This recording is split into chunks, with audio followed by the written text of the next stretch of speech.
Hey, it's your guy Tyrrell back with the interviews. In today's video, we're going to briefly analyze the main tactical themes in Man United's 3-2 win over Arsenal. So in today's video, first we're going to focus on Arsenal and Man United's pressing, then we'll shift to McTominay and Fred's impact, and lastly we'll focus on the adjustments that Arteta and Carrick made in the second half. So when we break down the game and we do look at the board, we have Arsenal starting in a 4-4-1-1, and you also end up seeing Man United starting in a 4-2-3-1. What we see from Arsenal is that Odegaard's playing in behind Aubameyang, and you have Smith Rowe and Martinelli out in the wider areas ahead of Thomas Partey and Elneny. Marcus Rashford started on the right-hand side for Man United, and that was probably to have him running at Nuno Tavares.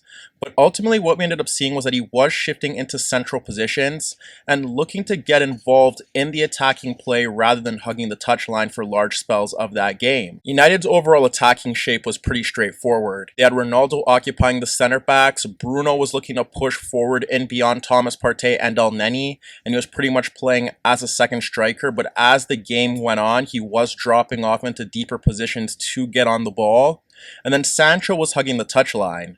So that created space for Dalot to push forward down the right-hand side. And over on the left, what we ended up seeing was that Sancho pulling away Tomiyasu was one of the key battles, and Tomiyasu did a very good job 1v1, along with dealing with Ronaldo when he shifted out into those zones. But the main threat from United down that flank was the underlapping runs of Alex Telles in beyond Martinelli. We witnessed that on a few occasions, and that simply witnessed United attacking with 6 players on most occasions. McTominay and Fred were in deeper positions, and there was a large gap in between midfield and attack. In terms of Arsenal's pressing, it was pretty straightforward. You got Aubameyang and Odegaard stepping towards Lindelof and Maguire. Smith Rowe and Martinelli were closing out the wide players in Alex Telles and Dalot. And then you would end up seeing Thomas Partey and Elneny looking to step towards McTominay and Fred. That would often force one of the center backs to step to Bruno while the other would deal with Ronaldo. But there were times where you ended up seeing Odegaard sticking on the deeper midfielder, and then that would allow one of Elneny or Thomas Partey to sit deeper to monitor the center of the pitch, while the spare Arsenal midfielder would close down the United midfielder that wasn't being pressed by Odegaard. We did witness variations of this press if Thomas Partey and Elneny weren't stepping to Fred and McTominay. There were times where you ended up seeing Aubameyang and Odegaard dropping off the 2 center backs and looking to close down McTominay and Fred, and that would allow Elneny and Thomas Partey to hold the center of the pitch just in case Rashford or Sancho were drifting laterally or Bruno or Ronaldo were dropping into that midfield zone. The other alternative witnessed Odegaard stepping towards a spare center back and then blocking off a passing lane in towards McTominay or Fred. Meanwhile, when we focused on how United were looking to press, it was fairly similar due to the fact that out of possession they were in 2 banks of 4. You had Ronaldo and Bruno stepping towards the center backs, and you need Rashford and Sancho closing down Tomiyasu and Nuno Tavares. But the issue that United encountered was that McTominay and Fred weren't consistently stepping forward to deal with Thomas Partey and Elneny. In the opening half, this was a reoccurring theme when Arsenal looked to build out of their own penalty area, and that was because they had Rashford and Ronaldo ahead of the center backs, with Rashford looking to block off the passing lane into Nuno Tavares, and that's where you would end up seeing Dalot stepping forward to close down Nuno Tavares. But the issue that United encountered was that when Bruno looked to drop off towards Thomas Partey, Elneny was also free to drop off into that zone as well. The issue that United encountered here was that Smith Rowe was looking to drift off the line in towards central areas laterally, and then McTominay would be forced to step towards him, and Fred would be tracking the movement of Odegaard. There was an example in the opening half that did look successful for United, and it was simply allowing Ronaldo to step to one center back, allowing the free Arsenal center back to carry the ball forward. But what ended up happening was that Dalot was still stepping towards Tavares, Rashford was dropping off narrow to close down Elneny while Bruno stuck to Thomas Partey, and then you would see McTominay tracking the movement of Smith Rowe and Fred harrying Odegaard. Ultimately, United's press wasn't as successful as Arsenal's, and the only reason why Arsenal struggled in that opening half was due to their inability to break in transition due to loose passes and decision making, and simply sloppy touches throughout. Here you see White pulling out Bruno, and you could see Odegaard shifting into space between the lines as Fred stepped to Thomas Partey, and McTominay pushed to Elneny. When White splits Fred and Bruno, Odegaard receives the ball freely, and from here he should be taking the ball forward away from the recovering United midfielders. However, Odegaard's first touch ends up directing him into the path of McTominay, and that's where you end up seeing both Fred and McTominay slide in to make a challenge, and it forces Odegaard to play a loose ball back to the United defenders. Here you could see Smith Rowe getting onto a loose Elneny header, and look at all the United players around him. You have McTominay, Bruno, and Dalot who are looking to step towards him. And when he receives the ball, he ends up looking to take a touch across Bruno. And you could see that the Portuguese attacking midfielder is looking to make a challenge. But from there, Smith Rowe ends up losing possession, and Dalot is able to recover and retain the ball for United. The other issue that they encountered was that when you look at their attacking shape, what we ended up seeing was that it was a version of the 3-2-5, and it had Elneny and Thomas Partey in that central midfield zone. Nuno Tavares was pushing forward down the left-hand side.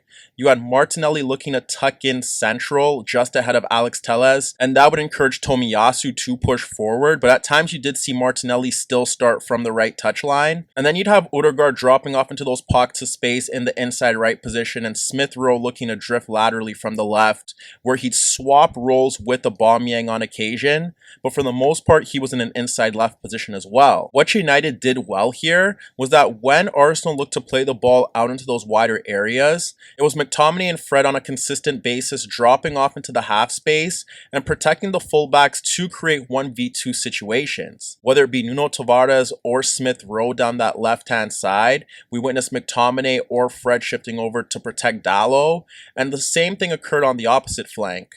So when Martinelli looked to run at Alex Telles, you'd see one of the United central midfielders dropping off into that inside pocket of space and ensuring that Arsenal couldn't get those 1v1s in those wide areas. This was a recurring theme throughout the game, and Arsenal simply couldn't overcome the numbers that United were shifting out into those wider areas to protect their fullbacks. So from a defensive aspect, McTominay in particular, with some help from Fred, did a very good job of protecting those half spaces, but it was Fred going forward that made the impact for United.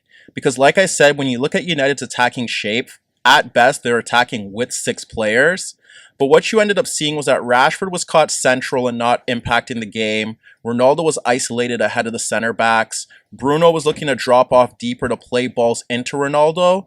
But it was Sancho who was consistently looking to take on Tomiyasu. He had help with the runs of Alex Telles, but there were times where Martinelli was dropping off deeper to make it a 1v2.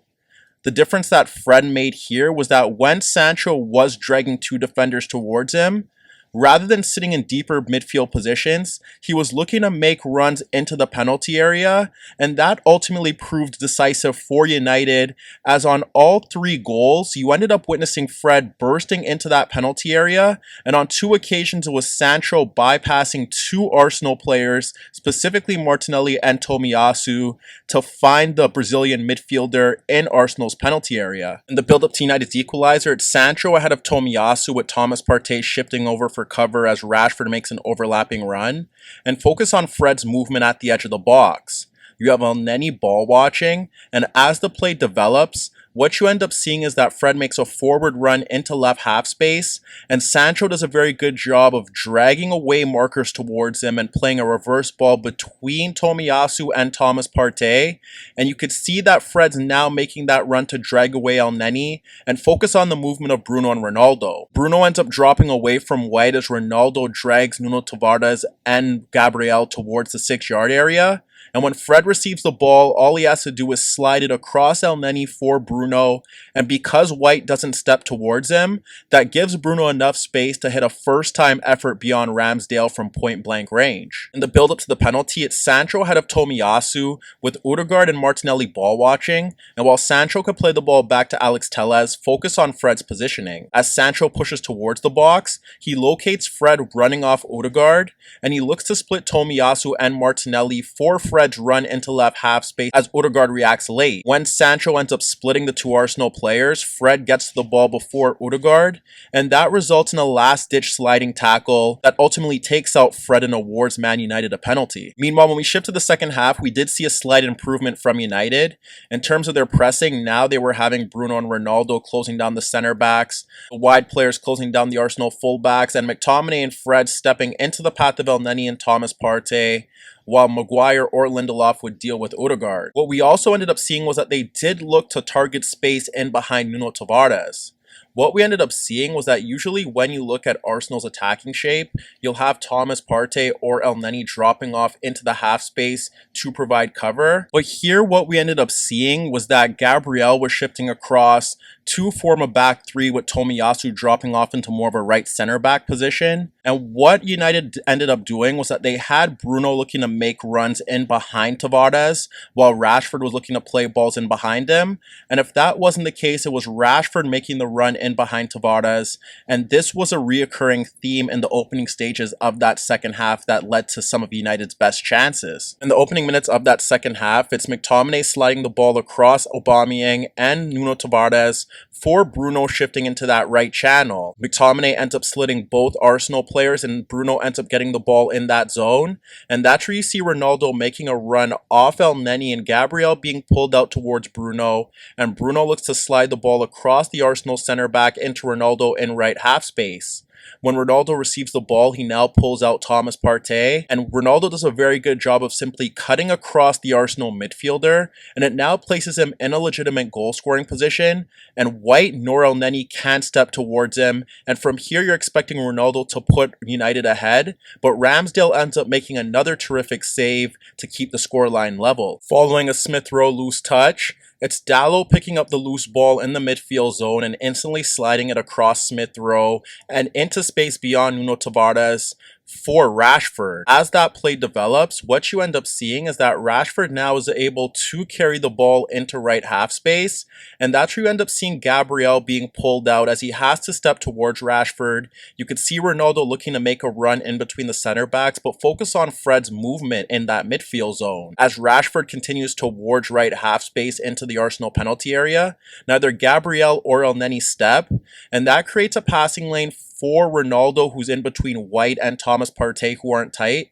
But Fred is also making a run towards that 6-yard area in case the ball bypasses Ronaldo. Luckily for United, Rashford ends up splitting Elneny and Gabriel and finding Ronaldo, who fires a first-time effort beyond Ramsdale as White nor Thomas Partey are able to make a tackle. Besides a few individual slaloms from Martinelli and Ben White looking to play balls over the pressure in behind the space of Alex Telles for Martinelli or the runs of Aubameyang, it was Mikel Arteta's decision to bring on Nketiah and Lacazette that did shift the game in the final stages. What we ended up seeing now is that Martinelli shifted out to the left-hand side, and he was looking to drop off into those pockets of space, similar to Smith Rowe, and you would see McTominay shifting over to close him down. But now what you ended up seeing was that you had 3 players occupying United defenders.